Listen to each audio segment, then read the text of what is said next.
Okay. Okay, sige. Ovaries. So, let's start with the ovaries here. Ito, ovary yan. This one serves to produce, store, and release the eggs for fertilization.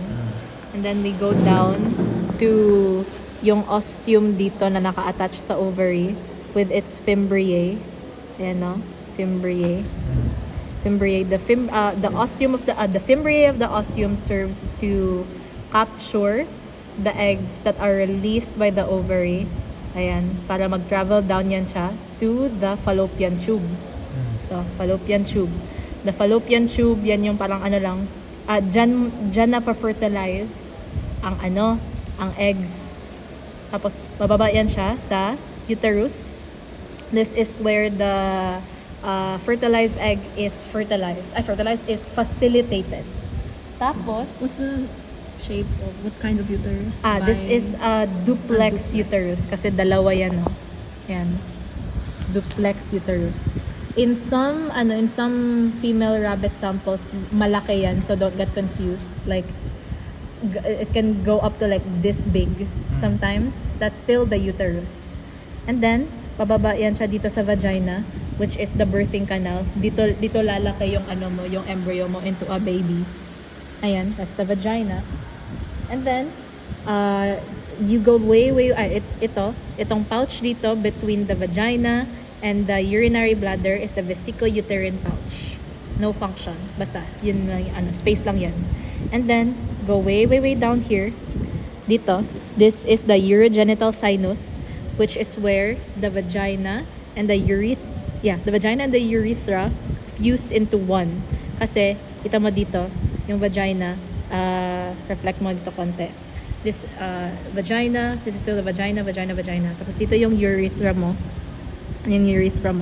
They fuse together and become the urogenital sinus. And Pero ang urethra, di ba? Doon din yung fusion ng urinary bladder at vagina. Yun yung urethra. The urethra is just like kung saan lumalabas yung Wow. parang passageway lang yun ng urine. What do Paano you mo mean? ma-differentiate from fundus yung urethra? It's kind of hard to tell. Basta ito yung fundus, ito yung urethra. Okay. Urethra is like right before they fuse. Yeah, right before they fuse. Kasi what fuses is the urethra and the vagina, hindi yung urinary bladder and vagina. The urethra and the vagina into the urogenital sinus.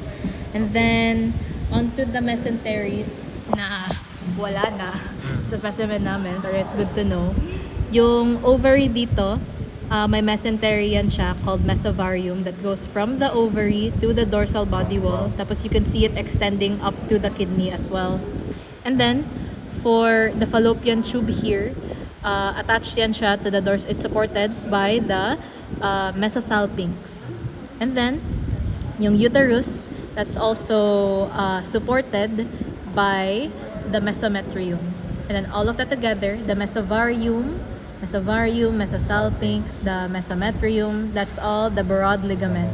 And then, like, perpendicular at a right angle sa broad ligament nito lahat is the round ligament attaching from here to here.